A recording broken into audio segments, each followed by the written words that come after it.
o'qib bo'lmaydigan adabiyotlar ro'yxati bor. O'sha ro'yxatga ko'ra adabiyotni o'qib bo'lmaydi. Nimaga? Agar mana shu adabiyotlarni ham aralash qurulash o'qiyversa, odam dovdir bo'lib qoladi. Odamni dovdirab tashlaydi. Gitlerni Mujodalam degan kitobi bor.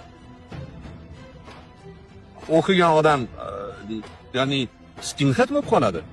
Juda xavfli kitob. Hizbut Tahrirning kitobi bor. Dindan uncha xabari bo'lmagan odam o'qisa, muammoga kirib qoladi, kallasi aylanib qoladi. Giovanni Boccaccioning kitobi bor. U ani 16-17 yoshli bolalar o'qisa buzilib ketadi.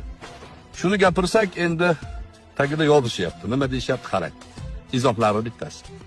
Ha, Abror Muxtor Ali, hasad qilyapsizmi? Xo'p. Hasad qilishim uchun sabablar nima sabab bo'lishi mumkin?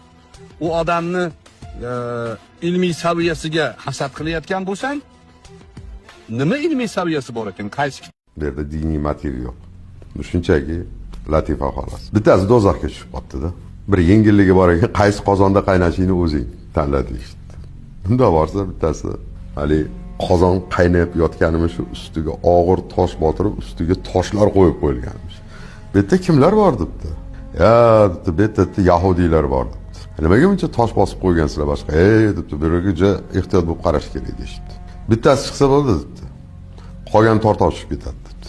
Ikkinchisini borsa, qozon qaynab yotibdi, yarim ochiq ekan. Bu yerda kimlar bor? Bu yerda ruslar debdi. Qochib ketmaydim, chiqib ketmaydim.